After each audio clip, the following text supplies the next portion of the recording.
Welcome back to the Gin's Treasure.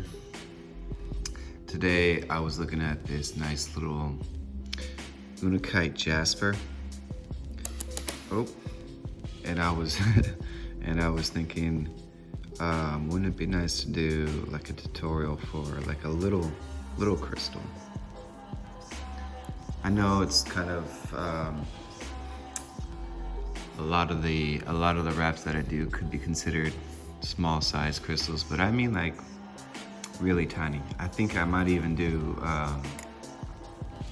after this I might even do an even smaller one,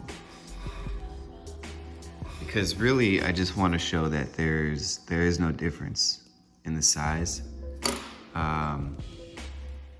or in the sense that you should not let the size be a factor in like, oh, whether or not it's wrappable. Everything is wrappable, no matter the size. So anyways, I kind of started without giving the instructions. What I'm doing here, I pinched off about an arm's length of the 24 gauge wire. I kissed the 2 points together, slide my fingers down all the way to that loop that's gonna represent the middle. And then from here, I'm gonna pick up this little strand of maybe from my pinky to my palm is about the length of wire. Of course, it's gonna be different based on the size of the stone that you're using. But for me, for this tiny guy, that'll do. And what I'm gonna do is just kind of eyeball the middle point of this 20 gauge strand of copper wire. I'm gonna take the 24 gauge wire and tuck that loop just right there on that imaginary line of the middle of the 20 gauge wire. And from here, I'm just gonna start wrapping my bands, doing it nice and neat. So if you'll notice that after every time that I wrap, my pointer finger comes out, and that's just to align that. If you'll notice when I wrap, you see how it kind of comes out at an angle and there's a gap. So I just push down, or I can use the fingernail, and I just push down and tuck it in with the rest of the bands.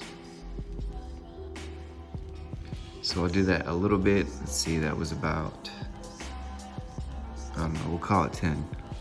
Did that 10 on the one side, and then I'll flip it around and do about 10 on the other side. It might be a little bit more than 10, it might be a little bit less. The number is not so important. What is important is that the length of this whole thing measures up to about the same length as this one. So this one has a unique bump on the bottom, so it's not quite symmetrically in the center. But because of that bump, what I'm gonna do is, well, let's see. I'm gonna do a few more wraps here, but not too many. And then I'm just gonna dent in a little angle, just kind of the same way that there's a little dip in the bottom there. So I could shape it slightly even more of a V shape.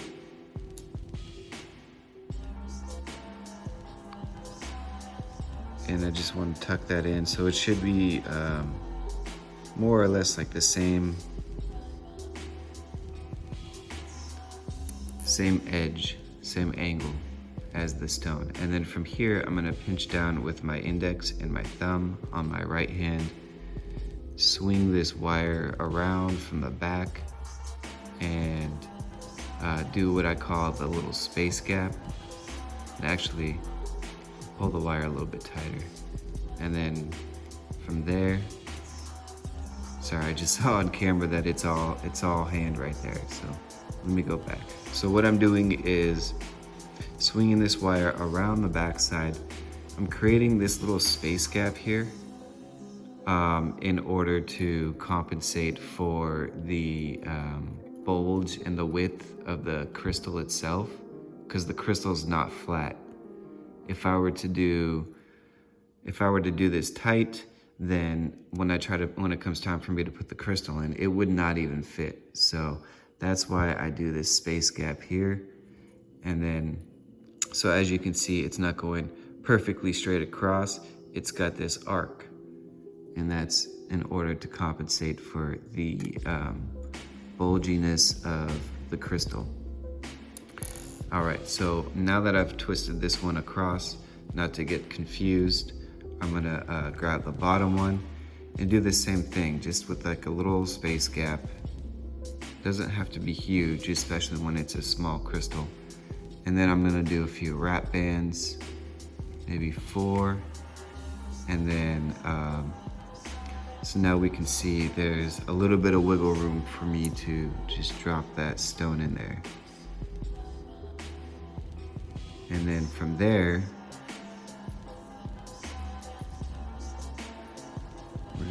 it actually is kind of tight still, but I think we'll be all right. Not gonna worry about it this time, because it still fits in there pretty all right. So what we're gonna do is just bring that wire around the back side from the right. I just curled it over, and then carefully, you can do this with the stone in place, which is more preferable to get the sizing right. Or you could, once again, just create a space gap and take the stone out. For the sake of where we're at with this stone in particular, I'm comfortable, I have a good grip on the stone, so I'm just gonna continue to keep the stone in place as I continue to wrap, which on the back side, there's now 2 of these bands going across. All right? And then, so I'll flip it around. There you can see that there's 2 bands, just like I said. And then this bottom wire here, we're gonna do the same thing, swing it across. Over to the other side. And then wrap a few bands up the way. And then I want to have this at the height more or less symmetrical to its opposite side. And from there, I think I'll do just one more wrap across. There's plenty of length in the body that I don't feel like I'm taking away from the beauty of the stone by doing so many band wraps across. Or not band wraps, but having the wire go across. We'll flip it around one more time and do just the same thing. Start wrapping on the other side.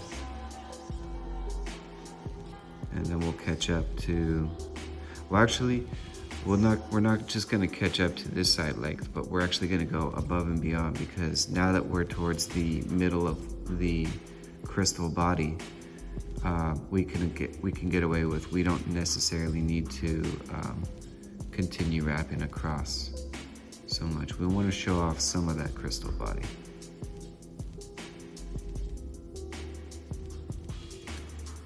All right, and then from there, I'm just gonna switch around and start wrapping on this side just to catch up with the length over there, or the height of the band wraps.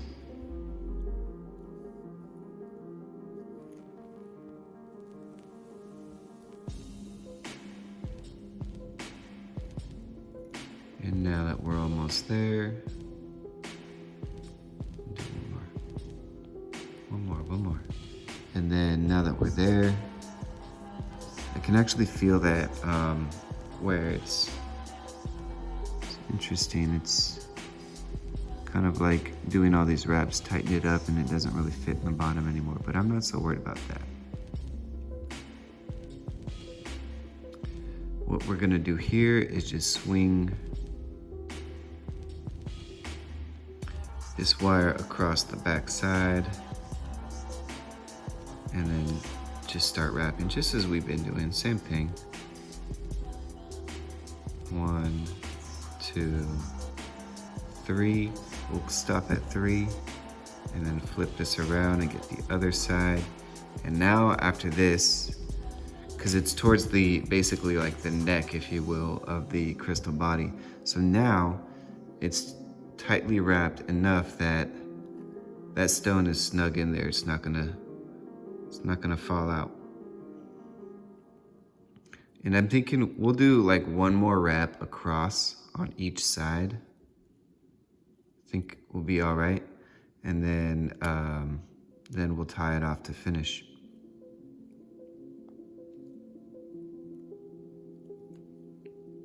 So once more, we'll take it around the back.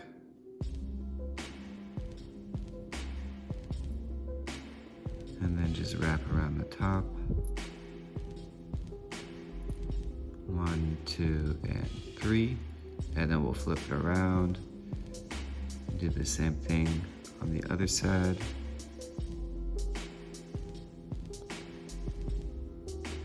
And now that we've got 3, we'll just go ahead and finish off. So 1, actually I don't need to count.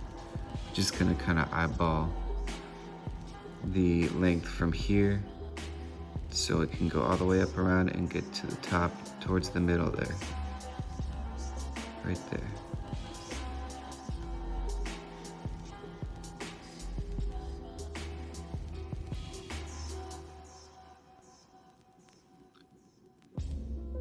About there, and then we'll do the same thing on the flip side.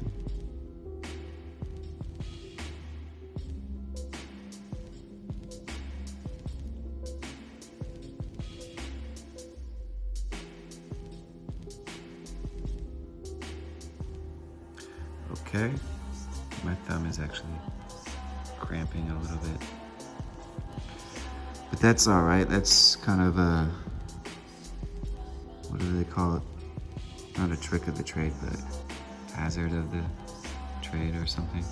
Anyway, so what I did is I just folded, this one came around from this side, fold it down on that side, and then the same thing.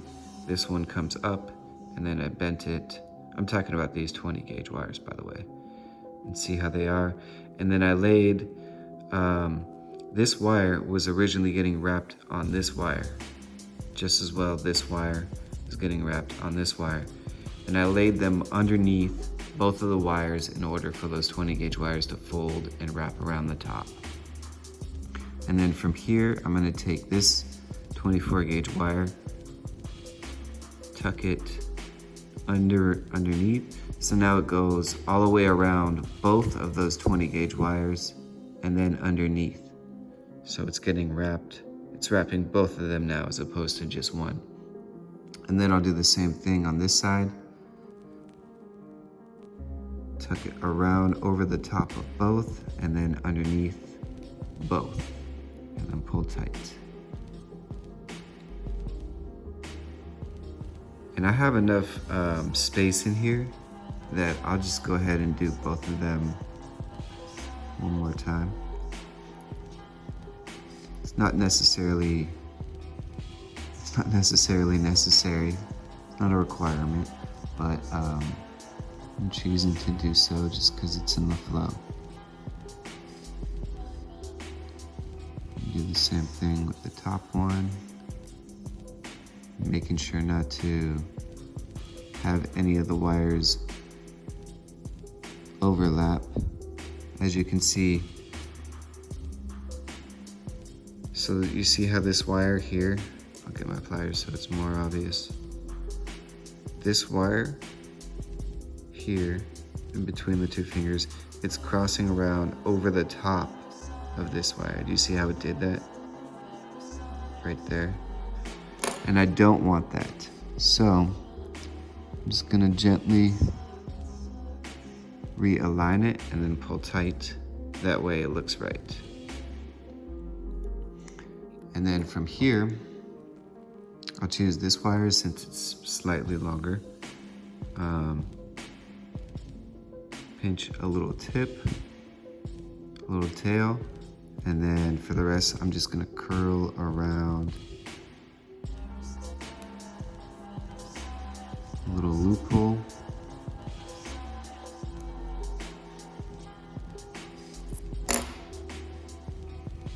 And that's gonna be for the necklace to go through. And then from here, we're gonna take the other 20 gauge wire and just wrap it around that little tail. And now we have these two tips that are poking out. So what we're gonna do is just curl those tips inward as best we can. Doesn't really have to be perfect at this point because we have these 24 gauge wires to work with as well. So they're gonna just wrap around the neck like a scarf and hopefully kind of cover up any tips that are poking out. And then once you run out of those wires, you're gonna do the same thing. Just curl the tips inwards so that they're not exposed, they're not poking out.